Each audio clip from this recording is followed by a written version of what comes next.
study a passage of Scripture. We'll be starting soon, so now's the time. Eliminate all those distractions and get ready for church.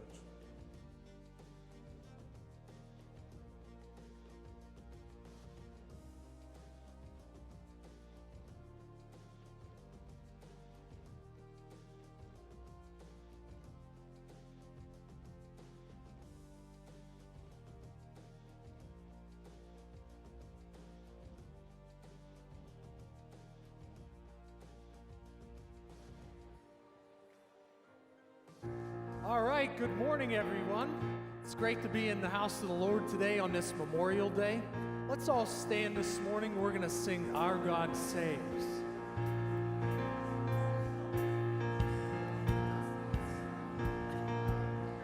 In the name of the Father, in the name of the Son, in the name of the Spirit, and Lord, we come, we're gathered together to lift up your name, to call on our Savior, to fall on your grace.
great singing this morning. This next song, As the Deer, is taken from a familiar passage of Scripture, Psalm 42, verse 1, which captures the profound longing of the soul for God's presence. The image of a deer thirsting for streams of water kind of beautifully portrays the intensity of the spiritual thirst. Just as the deer instinctively yearns and seeks water to quench its thirst, our souls instinctively yearn for a deep connection with our Heavenly Father. In our human experience, we can encounter times when we feel a deep sense of emptiness or longing, even when everything else seems to be in place. We can try to fill the void with possessions, achievements, even relationships, but deep down we know that none of these things really satisfy our souls. Augustine was a controversial character. He lived a few hundred years after Christ. He has his good and bad moments. He is considered a great theologian and philosopher in Christian history. Before his conversion to Christ, he lived a life of indulgence, and he chased worldly pursuits.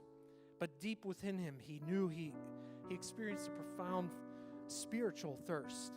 After his conversion, he wrote these now famous words: "Our hearts are restless until they find rest in you, O Lord." These words captured his deep longing for God's presence that couldn't be filled with all the temporal pleasures of this world. Let's sing this song this morning, As the Deer, thinking about that, pouring our heart out to the Lord, craving that communion with our Heavenly Father. Let's sing As the Deer. As the deer panteth for the water, so my soul longeth after thee.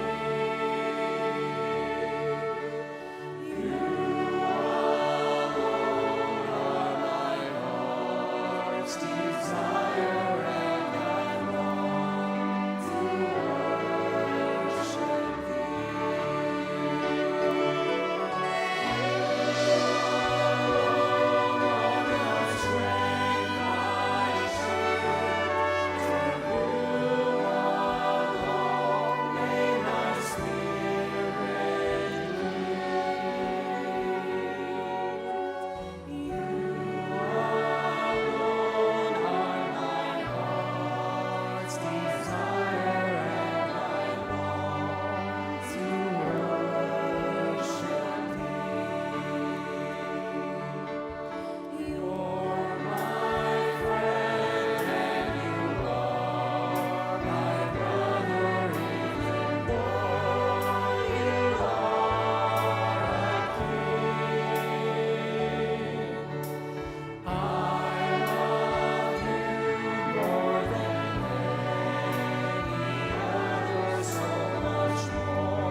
more time a cappella.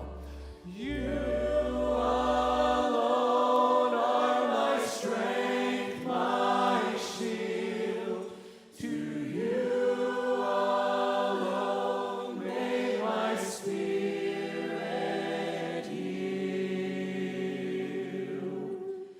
You alone are my heart's desire, and I long to worship thee. What a beautiful sound to the Lord. Let's continue this morning with 10,000 Reasons. Bless the Lord.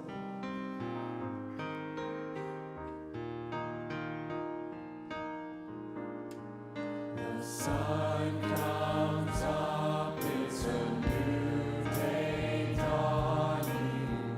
It's time to sing our song again.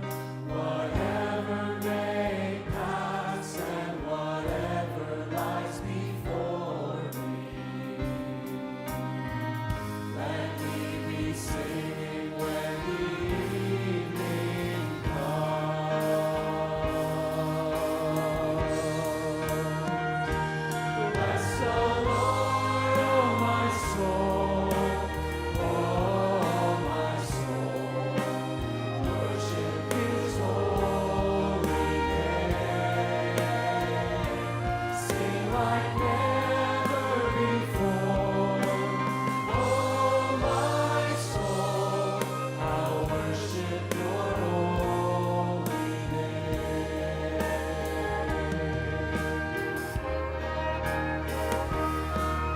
You're rich in love and You're slow to anger. Your name is great and Your heart is kind. For all Your goodness I will keep on singing. 10,000 reasons for my heart to find.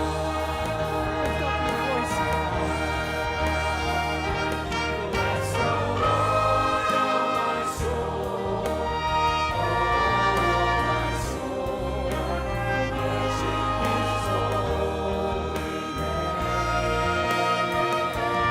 Sing like never before. Oh my soul, I'll worship Your holy name. Bless the Lord, oh my soul, oh my soul.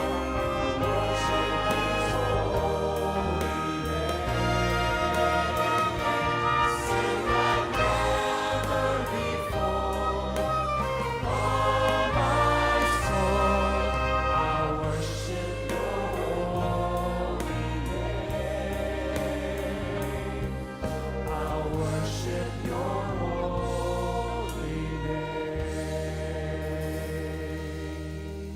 Great singing this morning. You may be seated.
Good morning, church family. It's good to be in the house of the Lord this morning. If this is your first time, my name's Dave, and we love as a church family when people come and visit us. And so thanks for coming. We want to give you a kind of a gift just for coming and being our guest. So if you could fill this little connection card, it's in the seat back in front of you. If you could fill that out, and then after the service, take it to the Welcome Center out here in the lobby. We will love to give you that little gift bag in return. We just want to connect with you. We realize that coming for the first time can be a little bit nerve-wracking and things like that, and we would love to be able to, you can check whether you have a prayer request that maybe we could pray for you about this week or anything along those lines. We would love to be just a blessing in that way. Church, at this time, would you stand with me? We're going to greet one another, find someone beside you, and welcome to the church. Thank you for tuning in with us today. Listen, we're able to stream our services because of the generosity of people just like you. If you'd like to partner with us to make an impact to further the good news of Jesus, you can head over to harvestbaptist.info/give. Your gift would allow us to continue reaching people with the gospel, and really it helps us equip them in their relationship with God. If you are already giving, let me just say thank you. And if you live in one of the 4 counties in our area, we border Allegheny, Westmoreland, Armstrong, Butler County. And if you don't have a church home, then man, I would encourage you to come worship with us in person. These live streams are awesome, but there is nothing like being in the room. We're meeting at 9 and 10:30 every Sunday. There's nursery for babies and toddlers. There's a whole kids program. So bring your whole family and join us right here at 224 Harvest Lane. Now, we're gonna hear some announcements in just a minute about what's going on here at Harvest, and then I'll be up to guide us through a passage of scripture so that hopefully we can better understand God and the Bible and how we can live our lives in relationship with Jesus.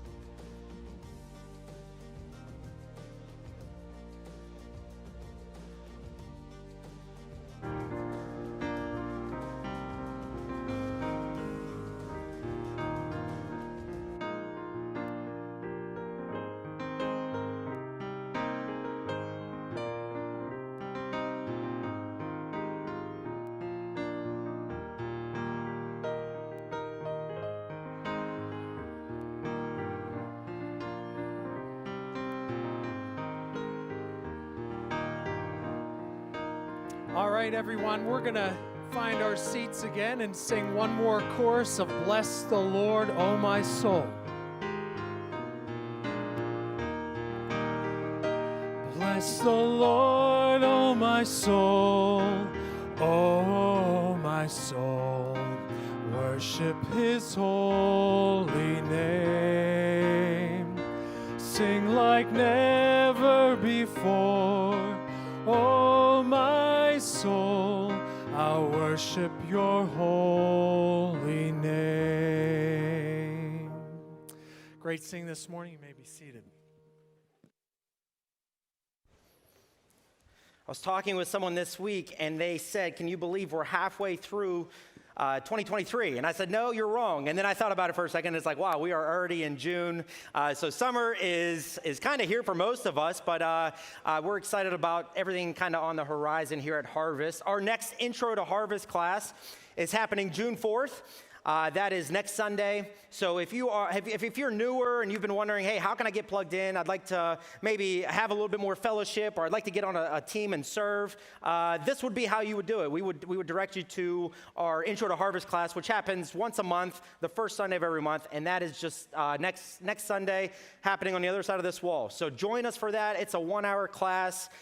You'll get to maybe answer some of the questions you might have been have just with coming to a newer church. I also meet people all the time who's like, Dave, I've been coming for like 4 or 5 years, and I'm not really plugged in at all. I'd say, well, listen, it's not just for new people, so come on in and join us, and we'll have a good time. We have childcare provided and food and snacks, so you can sign up for that on our webpage for that.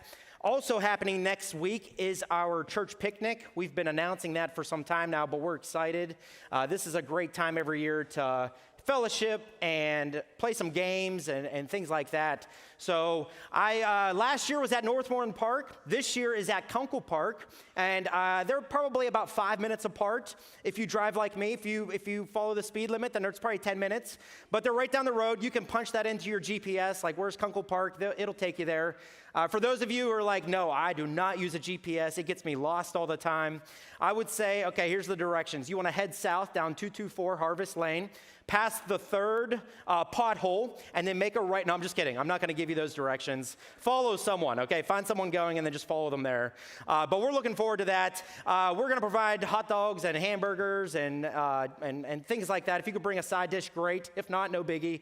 But we're looking forward to next week just joining each other and fellowshipping at that. As a church family, you know that we love just the fact that we are a multi-generational church. We have little ones running around every Sunday and people who are in the kind of the retired stage, the empty nesters as well. And we love that about our church. God has been so good in that way. We also realize that, hey, we want to be able to minister to all these different areas in life stages. That's why we have a marriage conference. That's why we have youth group that happens every week on a Wednesday, because we want to minister in those ages to see growth spiritually. Well, we're starting something new as a church family. We have a women's mentorship that's starting July 15th. So that is just, we want to say, number one, follow the biblical kind of pattern there where Paul tells Titus, hey, women, teach other women. And the idea there is there are some women here in the church who are maybe farther down the road than some of us. Or I shouldn't say us, all right, some other ladies, and they've gone through things, and they know what it's like to go through singleness or marriage or raising teens. They know the bumps in the road and things like that. So that's kind of the idea behind that. If you would like to maybe join that and be a part of that, whether it's being mentored or being a mentor, go to our webpage, and under events, you'll find women's mentorship. And you can find a lot more information underneath that. But we're excited as a church family just to see the growth and the help that comes from that. Again, that's on our webpage. And then lastly, we have VBS. It's summertime, so naturally, we're going to make a plug for VBS. We're excited about that. Our kids program has been working hard. The workers, they've been working hard towards planning that and getting that ready. That's happening July 10th through the 14th. I want to give you 3 things to note on that. Number one, you can register already online. Get your kids or your grandkids signed up for that. It takes 30 seconds. Plug them in. Maybe you're wanting to volunteer, though. You can do that as well. You can say, hey, I'd like to help out this year. I've watched from a distance. I want to be involved. Then go ahead and sign up for that as well. The same webpage, same way that you signed up a kid. Secondly, you can, if you head back to the information center in the back, on that table, you'll find a sheet of things that we're looking for people to maybe help donate with, whether that be craft supplies or snacks. There's a whole long list back there. So if that's maybe sparks an interest and you're just like, you know what, I can't be there for VBS, but I would like to still be a part of that, then you can head back there and kind of find that list of items that they're looking to get donated. And then lastly, grab a stack of these little postcards. VBS is one of those events, if you would, church events that it's non-threatening to anybody. Like everybody loves VBS. Parents that have little ones or grandparents that have little grandkids, they're looking for things like this. So sort of prayerfully and spontaneously hand these out, whether it be a neighbor or a friend or a coworker, whatever the case may be. Grab a stack of them. And then also there's the yard signs, with the wire that it's so hard to stick in the ground. I mean, it always bends. If you have a rocky yard like everybody else, it tends to bend. Grab a yard sign, though, and attempt to put that in your front yard and just kind of show everybody as they drive past that VBS is coming up. At this time, would you go ahead and open up your Bible as Pastor Marc comes this morning? All right, go to Revelation chapter number 17. We'll be there in just a moment. But let me say happy Memorial Day weekend to all of you. And I understand that not everyone in the room would be an American citizen, but 99% of us would be.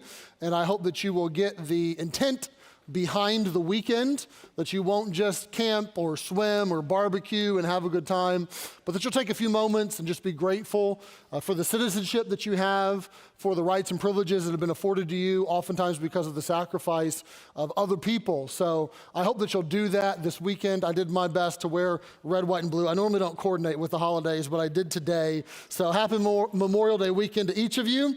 And I wanted, before we jump in, to share just a story, something you may not be aware of. We as a church get to be a venue for other nonprofits sporadically throughout the course of the year.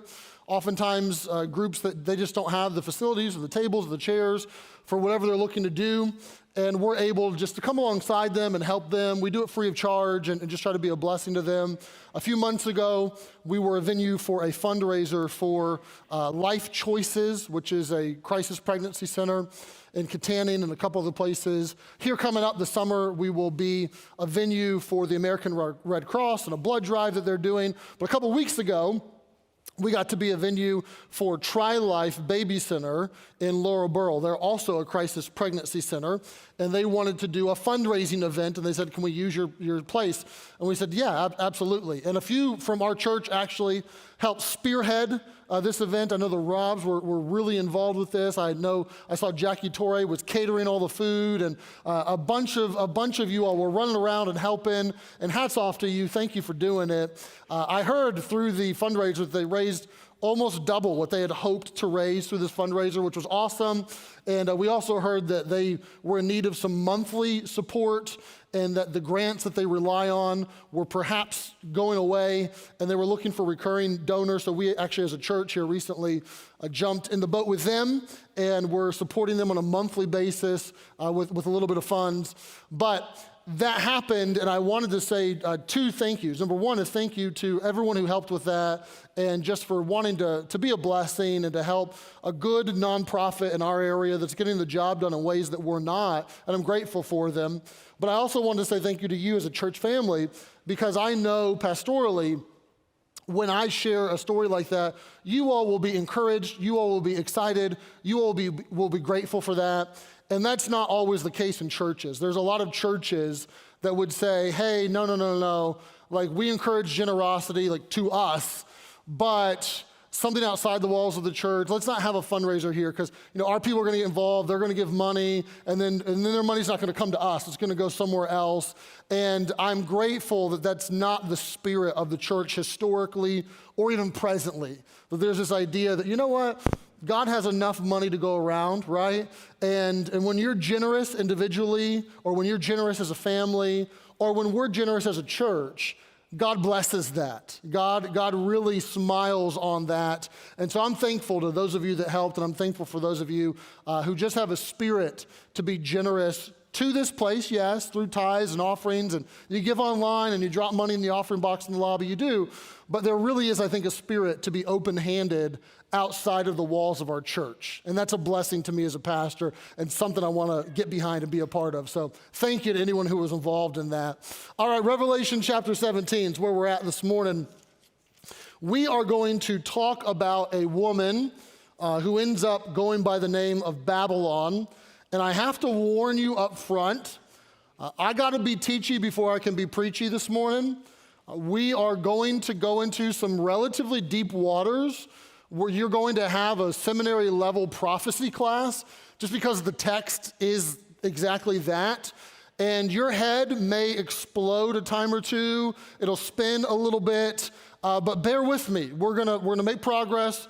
I think when we get to the end, it'll make sense. You may have more questions than answers at first, but as we move along, it will unfold, and when we get to the end, I think that it'll crystallize and that there'll be a lot for you to take home, but you're gonna have to hang with me, okay?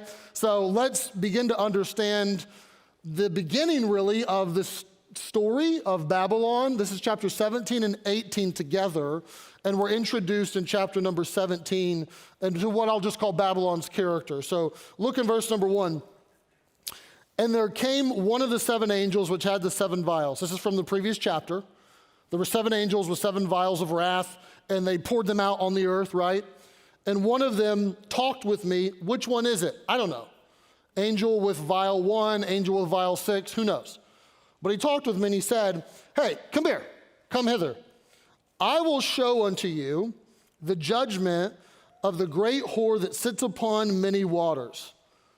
Now, I don't know if you've been reading ahead in Revelation and if you fully anticipated what was going to come in verse 1, but if you haven't been reading ahead, you may be a little surprised. Like, where are we going with this, right? Like, that's not a verse that you memorized at VBS or in Awana as a kid, right? Like, I've seen a lot of verses on coffee mugs and t-shirts. I've never seen that one. What are we talking about? And I will say up front, when this was translated, if you used prostitute or harlot or whore, those were probably equally punchy. I do understand in our day and age that those aren't really equally punchy, and I'll probably use the term prostitute more than anything else. But it tells us that here's the judgment of this woman. It says she sits on many waters. Now, verse 15 will tell you what that means.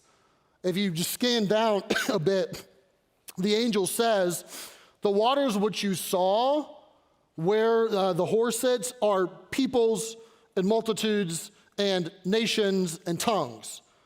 Meaning, she touches every part of the globe. Like, her reach is extremely extensive. It kind of tips your hand to the idea that this isn't just one individual woman that we're talking about. This is going to be symbolic of someone or something bigger and grander that's touching every corner of the globe. And verse 2 kind of doubles down on this idea when it says, with whom the kings of the earth have committed fornication, and the inhabitants of the earth have been made drunk with the wine of her fornication. Meaning, small and great have been seduced by her. It seems as though the whole world is intoxicated by her. She is everywhere. She has tricks up her sleeve and she knows what she's doing. She is very effective and she is very extensive, and you immediately know this is a woman whose character is not a character that you would want to have. She is immoral, she is unrighteous, she is a seducer, she is very similar to the Proverbs 7 strange woman, if you remember that episode. Right, this woman who comes along to this very simple, naive young man, and she begins to play him like a puppet master. And Proverbs 7 will tell you that this woman, with her much fair speech, causes this one to yield. And with the flattering of her lips, she forces him, and he goes after her straightway. Just like an ox goes to the slaughter, or a fool to the correction of stocks, till a dart strikes through his liver. And I love this phraseology, like a bird that hastes to the snare, that goes quickly into the snare and pursues it, but knows not that it's for his life. Like, here is this woman that is going to destroy him, but he's oblivious. And this is kind of the idea of this seductress, this temptress, this woman that is here introduced to us in the beginning of Proverbs chapter number 17. But it starts to tell you and describe more about who this is, and you start to see her conduct. Look first at verse 3. She's powerful. So the angel carried me away into the spirit, into the wilderness, and I saw a woman sit on a scarlet-colored beast, a red-colored beast, and the beast full of names of blasphemy, having 7 heads and 10 horns. Now, before your head explodes, we'll get to what that all means in a minute. I'm just going to leave it be for a moment, and suffice it to say this. If this woman has saddled up this beast, she's powerful. This is not a beast that anyone can tame. As a matter of fact, almost no one can tame. And the fact that she is able to ride on this beast suggests, yes, that she's dependent upon the beast to some degree, but also that she's controlling the beast, and that there is a lot of power that marks this woman. You also see verse 4 that she's very prosperous. It says, the woman was arrayed in purple and scarlet color, decked with gold and precious stones and pearls, having a golden cup in her hand. All right, so while she is a prostitute and she may not be dressed with clothes that people would consider church-going clothes, she is not dressed like a pauper. This is not a cheap outfit, right? She's not Fatine, the mother from Les Mis, who is a prostitute because she's destitute and she sold all of her hair and given all of her teeth and she has no other options. That's not this woman. This woman she has money, she has jewelry, she has the nicest clothes that you can possibly buy. She is dressed to impress. You would gawk, you would stare. We could say it this way, she's fine. She is wanting you to look and to gawk at her. If I could give you the Marc Likins Western PA translation, if she was an F-150, she's not the base version, right? She's at King Ranch with that chrome package. That's who she is. She's decked out. Like she has a lot going for her. She has money. It goes on to say that she's also, though, very perverse because it tells you that this golden cup that she had was filled with not Kool-Aid, but the abominations of the filthiness of her fornication. And upon her forehead, there was a name written. And here's her name. It's a long name. Mystery. Babylon the Great, the mother of harlots and abominations of the earth. Now just imagine meeting her at like a business meet and greet where you have to wear those name tags. My name is, the white ones where you Sharpie in. My name is Mystery, Babylon the Great, mother of harlots and abominations. Like, too much information, lady, right? Like, that's a lot. But this is her name, and this is actually very telling. This is very helpful. So her name she's mysterious, yes, but Babylon the Great. Babylon was a place, a literal place. Babylon is also kind of a code word that historically and biblically had stood for false religion. It would be very similar to how we would say Wall Street. Wall Street is a place, but Wall Street stands for the economic system or the stock market, right? Or we would say Madison Avenue, that's a place, but Madison Avenue means the system of merchandising and marketing, right? It stands for something grander. The Babylon was a place, but this stands for something a bit grander and really was oftentimes synonymous with spiritual fornication, spiritual adultery, spiritual apostasy. And when it goes on to tell you that she is the prostitute or the mother of harlots, that too is very telling because the prophets oftentimes would go to these nations or kingdoms that had false religions and idolatry. They would even go to Israel at times and they would point their finger at them and they would tell them that your false religion is tantamount to spiritual adultery and spiritual fornication and spiritual prostitution. Those are the words they would use. As a matter of fact, Jeremiah used almost exactly those words, and I'm paraphrasing Jeremiah, but he pointed his finger at Babylon. And he said, Babylon, what you're doing religiously causes people to move their affection away from God, and this is spiritual prostitution. You can't do this. And when it says the mother of harlots, that's even telling because really the idea of spiritual apostasy has its roots in Babel, which becomes Babylon, which is in Genesis and the whole story of the Tower of Babel, which they want to build this tower and they want to get to God by their own works, and God comes and he disrupts it all. But it's this whole episode on people trying to get to God by their own human effort, and God saying, no, that's not how it works.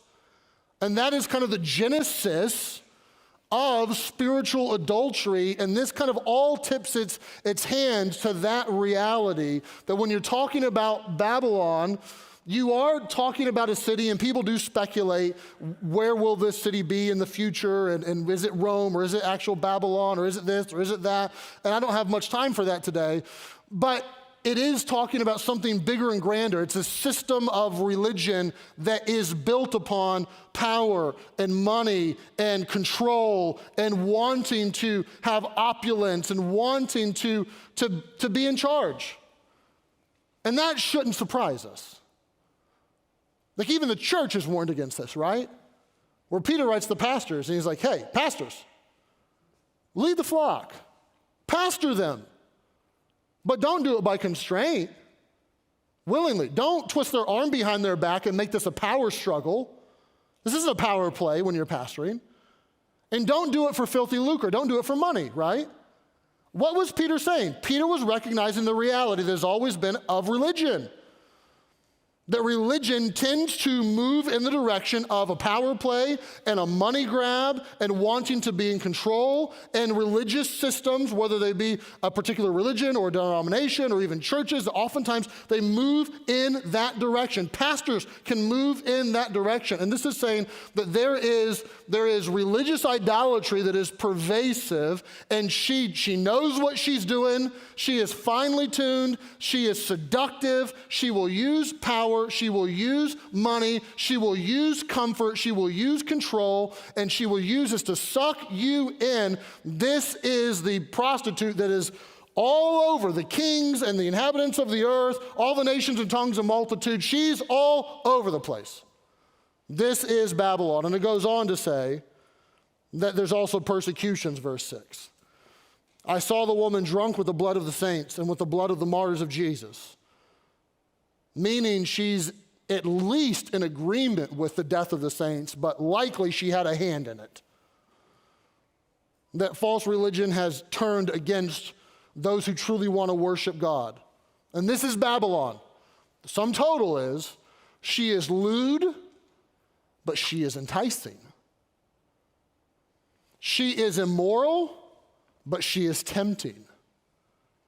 She has systems that she has used, and this is the finest that man can build spiritually in their rebellion against God. And all the opulence and all the sex and all the power draws people in. And that's meant to be a warning.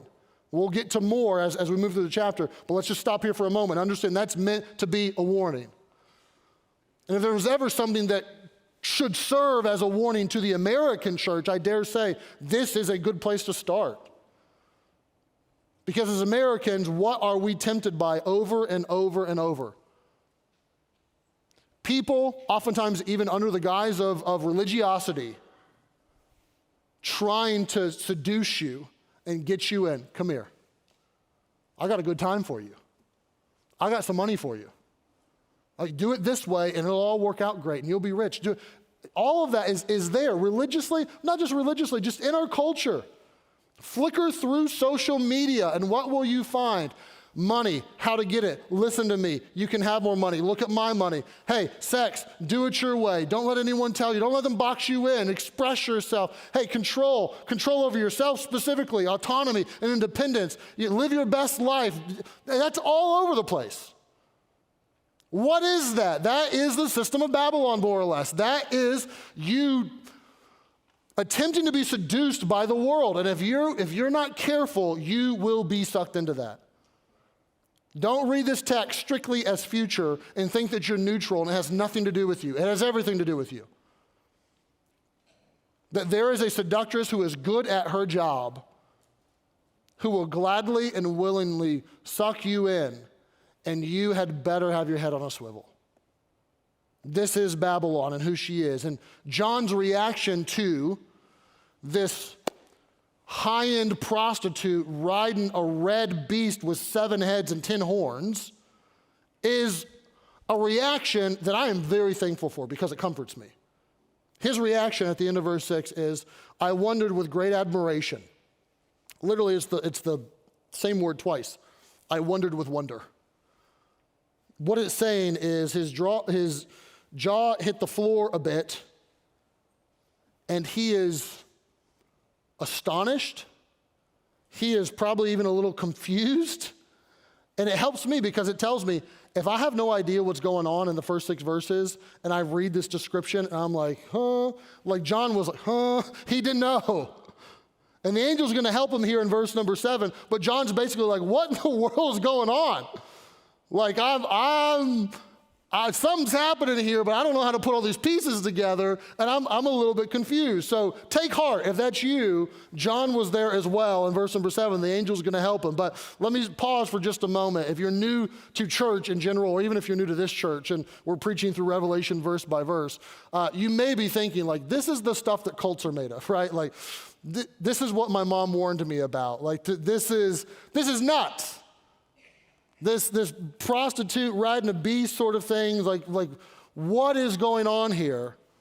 And I want you to know that this is imagery. This is symbolism.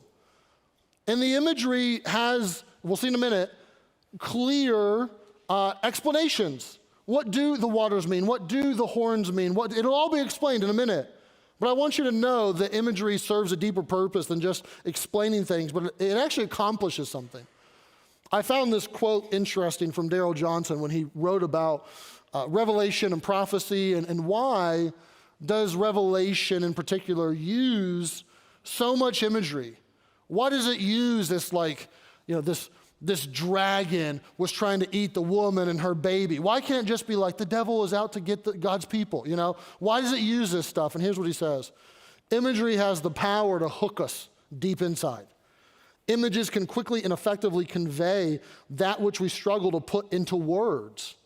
Imagery goes beyond the intellect and through the emotions into the imagination, grabbing hold of us at the deepest recesses of our being.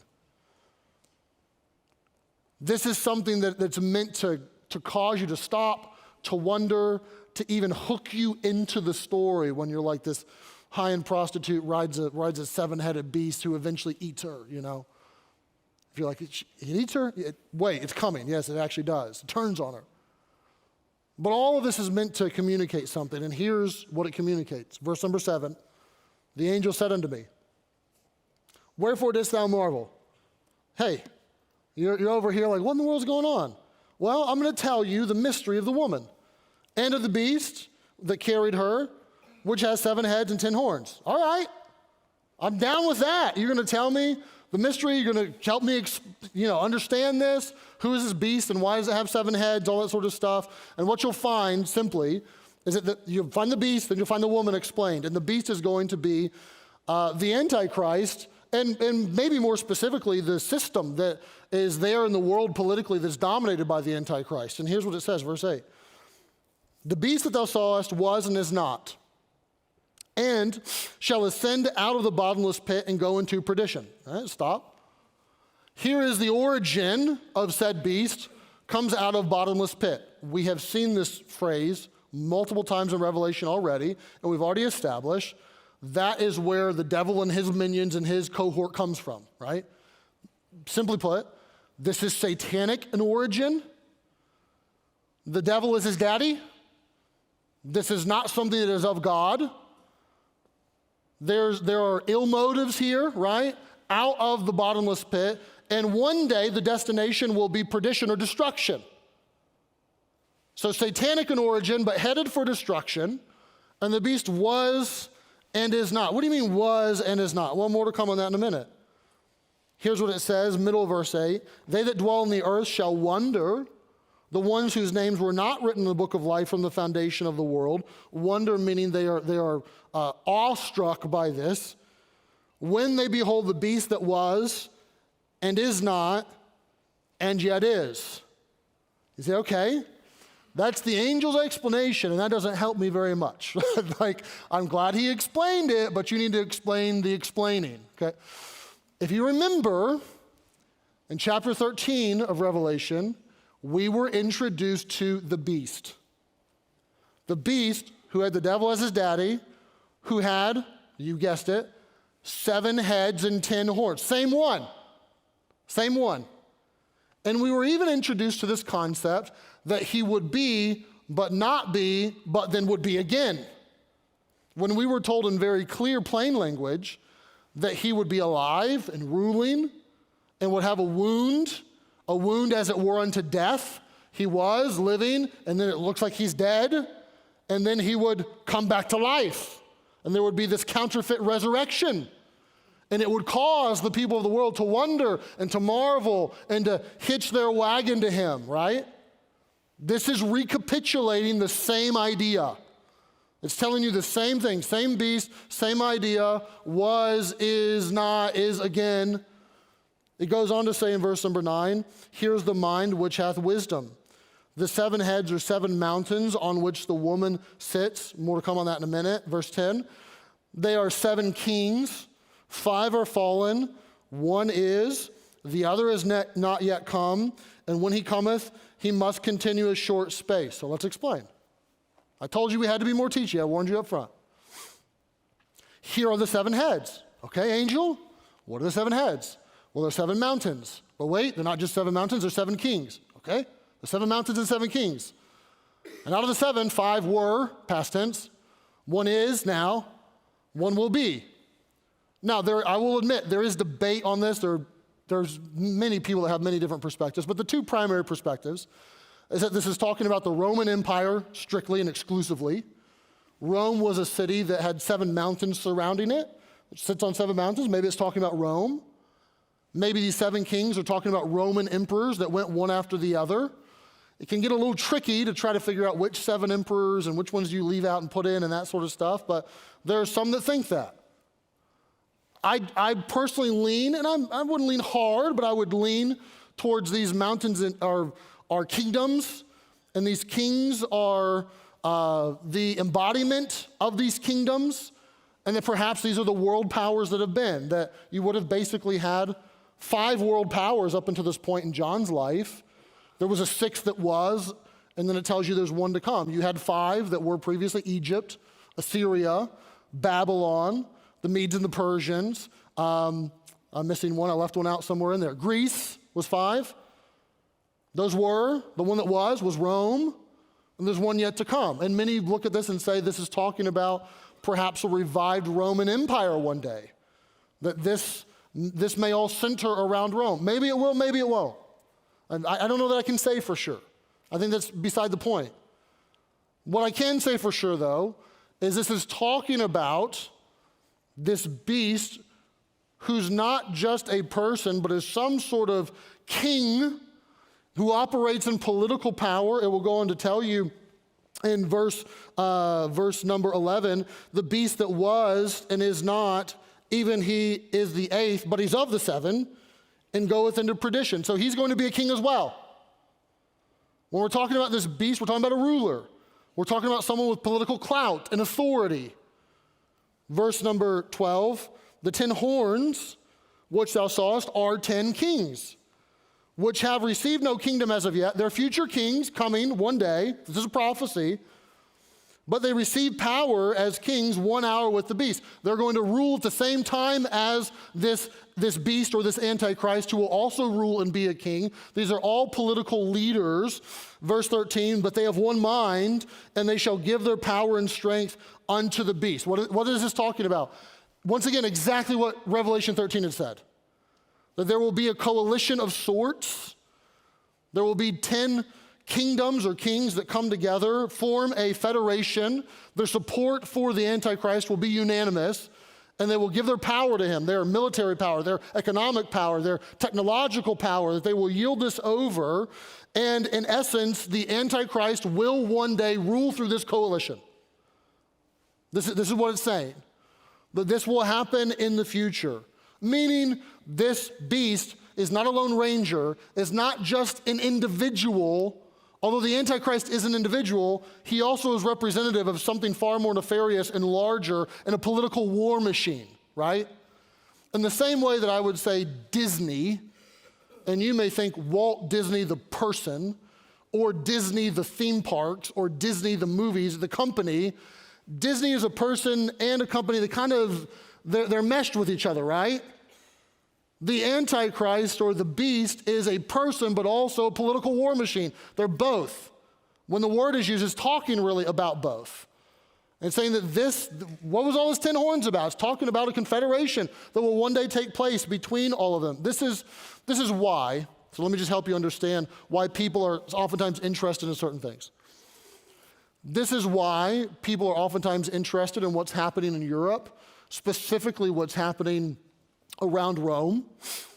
This would be why when the European Union was forming, and there were these countries that were autonomous, but were uniting under a union or an umbrella in ways that we really hadn't seen prior to that, that people became very interested in that, of this coalition that is forming in Europe, right there around. Oh, Italy's one of the members of this. Like, people started to get real interested, right? And many thought, hey, this is going the EU. That's going to be what this is talking about. And of course, they had 8 members, and they had 9 members, and they had 10. It was like, it's at 10. We hit 10, and then it was 11, then it was 12, and they're like, oh, maybe it wasn't, But people get interested in that, and for good reason. This is why when people start to talk about a one world religion or a one world government, and you start to see some of the implications of these things play out, the people start to look at the news articles and what's happening in our culture and in our times, and they begin to be interested in those things. Why? Because of these prophecies. And I don't know how it all works. I don't know exactly what it will be. I don't know if it'll be Babylon, the city. That's more a modern-day Iraq. If this will be more Muslim in nature. If it's Rome, the city, and this is more Catholic in nature. If it's neither. I don't know. But I know this much. It's telling you.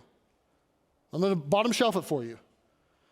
Here is religion and politics. Religion is riding on the back of politics.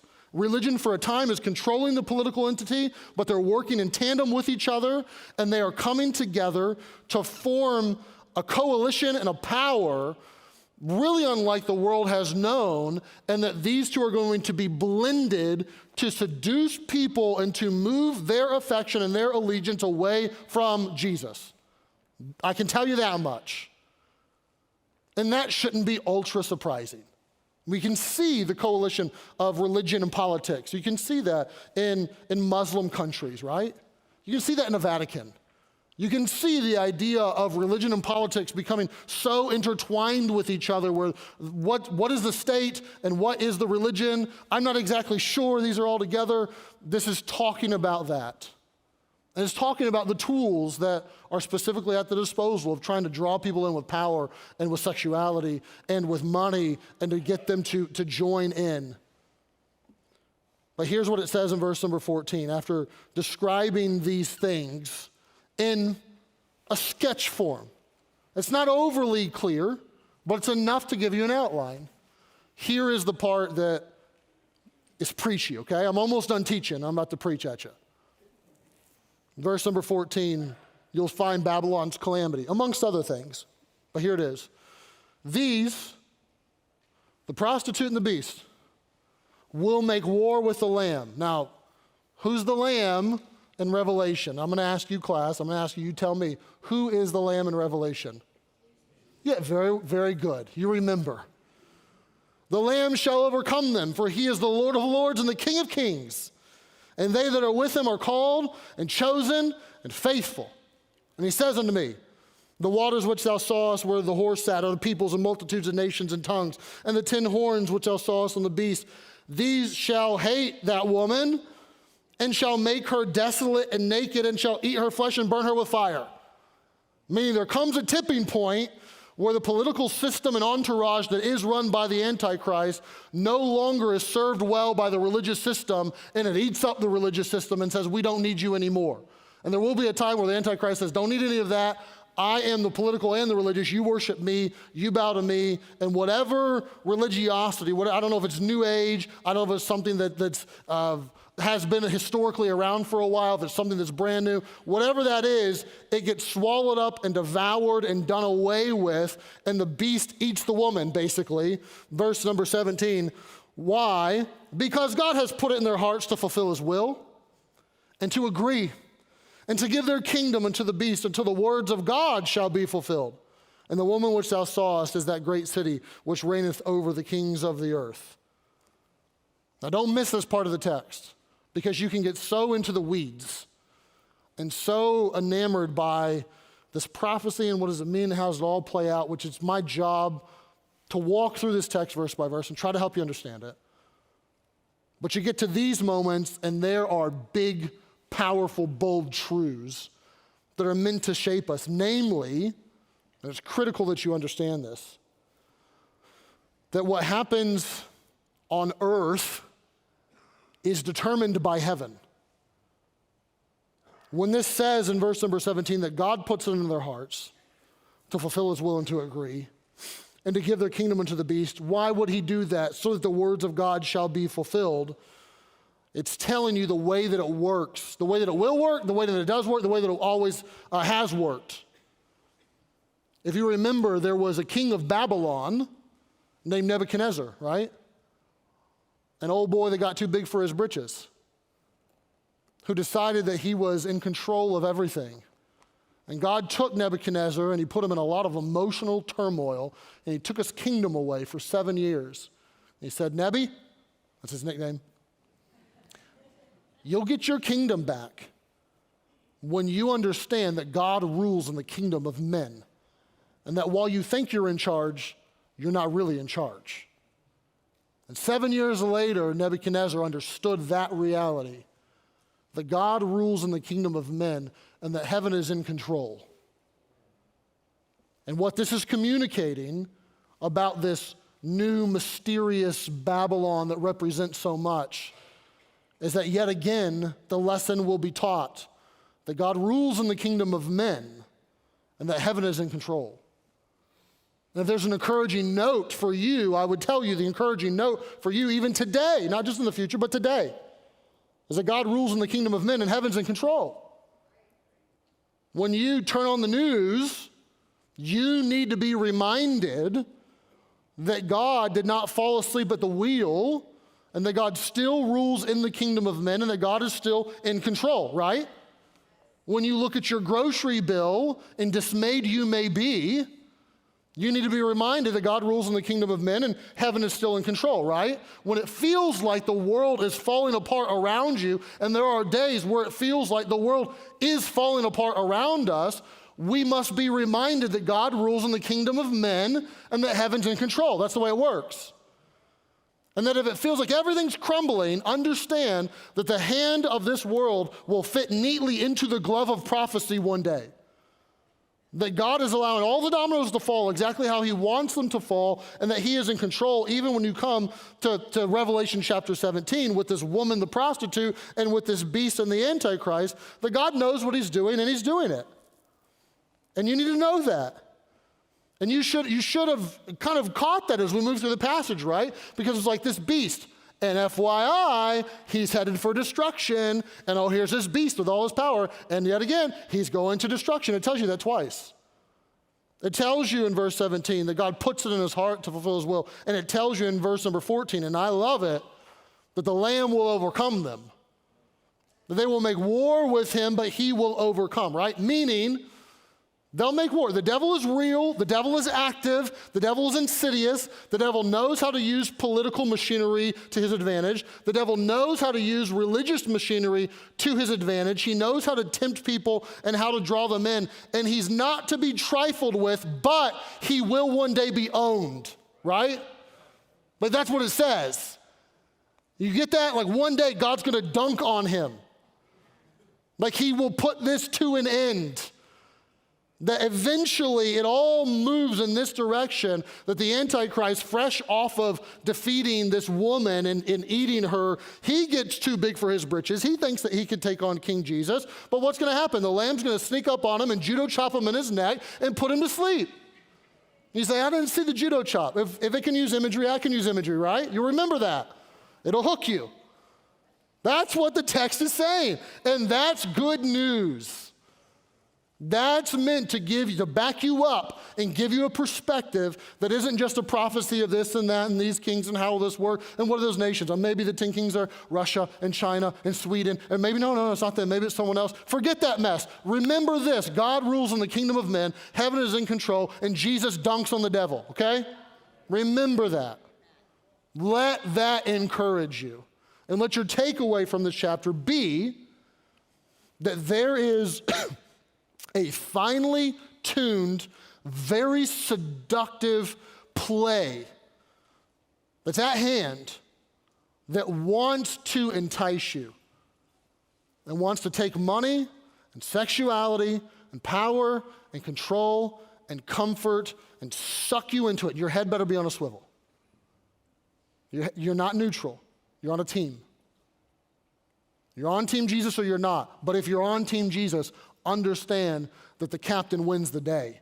Understand that he will make all the wrongs right. Victory is his, and understand that God is still in control of everything. He's still calling the shots.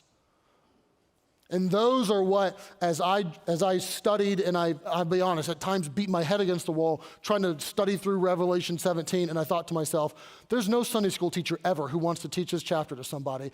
And as I tried to work through it and get the finer points and try to understand it, and my head swam at times, I ultimately came back to these are the major things. This is what the church needs today to be encouraged to know and to move forward, to understand that there's a war happening. Don't float on the lazy river of life. Don't numb yourself with Netflix on Memorial Day weekend and do nothing. Understand that there's something happening. There's spiritual realities. Get your head in the game, right? And understand that one day the game does come to a close. We're getting to the end of Revelation, and we're going to see this game wind down. You get your hand tipped to it here. But we'll leave it at this morning. God's calling the shots. God rules in the kingdom of men. He knows what he's doing and he's doing it. And heaven's still in control. Amen? Let's pray. Father, thank you for an opportunity to try to dive into this chapter. I'm grateful for the words. I'm grateful for the truths. And Lord, we are grateful to you that you are King of Kings. Thank you for joining us for church Lord this of morning. Lords. You are We're almighty. so glad that you chose to reign. spend your Sunday with us. If you're looking for a church home and have more questions about who we are and what we believe, you can scan this QR code, fill out some information, and someone will reach out to you this week. We look forward to meeting you. At Harvest, we love to take what God has given us and use it to bless others. We have been able to help thousands in our community and around the world because of the generosity of people just like you. If you'd like to partner with us and make an impact to further the good news of Jesus, you can scan this QR code or head to harvestbaptist.info/give. If you're a regular viewer, thank you for joining us. It's our prayer that this message would encourage you and equip you in your relationship with God. For more information about our church or how to get better connected, scan this QR code or head to harvestbaptist.info. We'll see you next week.